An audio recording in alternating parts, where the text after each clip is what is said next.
Mga kapuso, kasabay ng pahirapang pagbangon ng Masbate, ang unti-unti ring paglutang ng mga kwento ng pagharap nila sa nagdaang bagyong Opong. Maraming nagluluksa dahil sa dami ng nagbagsakang puno, habang ang iba nagpugay sa bayaning sumagip sa kanila habang bumabagyo. Mula po sa Masbate, nakatutok live si JP Soriano. JP! Emil, mga kapuso, kaya nga dahil dyan puspusan ng pagtutulungan ng iba't ibang ahensya ng gobyerno, pati na rin yung mga NGOs. Halimbawa, itong Red Cross, nasa likuran natin isang water facility treatment kung saan nililinis ang mga nakokolekt ng tubig para ipamahagi sa mga kababayan dito sa Masbate dahil wala pa rin supply ng tubig. Emil, umabot na sa 19 ang bilang ng mga nasawi sa probinsya, kabilang na po ang 2 batang edad, 1 at 2 taong gulang. Inumpisahan na ng ilang taga Masbate City ang pag-aayos ng mga bahay na winasak ng bagyong Opong. Kabilang diyan ang bahay ni Lando at kanyang kapatid na nabagsakan ng higanteng puno dahil sa lakas ng bagyo.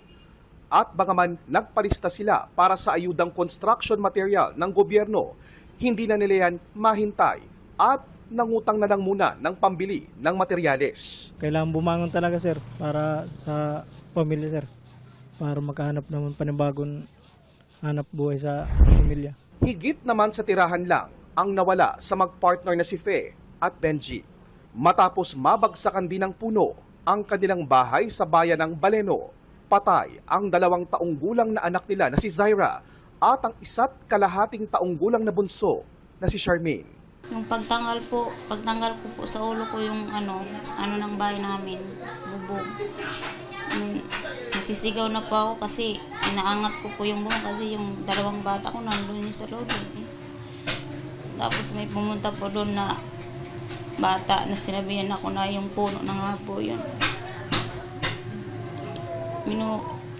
Nahawakan ko pa yung paa ng bata kasi pinubutong ko pa talaga siya.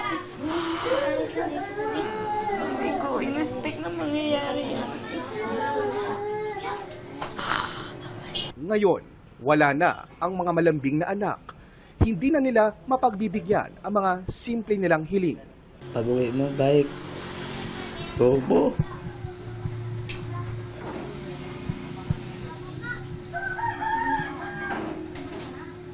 Mabait ang bata na. Sa simpleng plywood na kabaong nakaratay ang magkapatid dahil sa idnaan nila ang mag-anak, lalo't 6 na buwang buntis si Fe.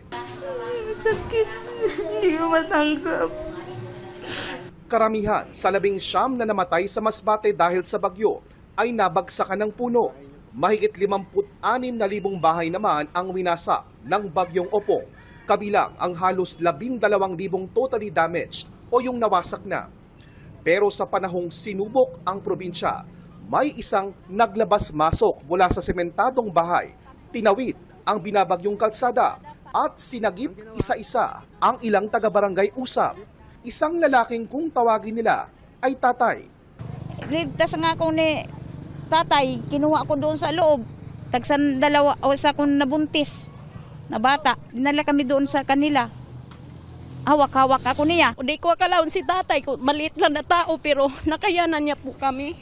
Pasalamat. Pasalamat kami sa kay tatay, kahit ganyang kalaki yung katawan niya na maliit talaga, sagip niya talaga kami dito. Pati sila. Sabi ni Tatay Roque na magsisisentay anyos na katiwala ng sementadong bahay, ipinagpaalam nila sa may-ari nito ang pagsundo sa mga kapitbahay. Ang Panginoong Amaan niya ang dapat pasalamatan. Nagpasalamat po ko sa Ginoo nga nakaligtas og tao. Yan may nga nakatabang sa ko sila ha. Amo lang. Ang malasakit sa Masbate, magigisnan din sa mga nag-aayos ng poste ng kuryente. At habang brownout pa, ay mabenta ngayon sa probinsya ang mga rechargeable lamps at solar-powered na ventilador.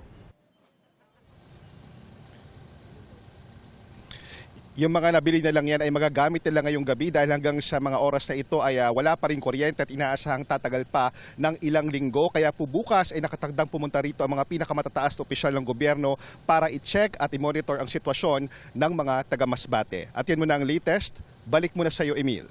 Maraming salamat, JP Soriano.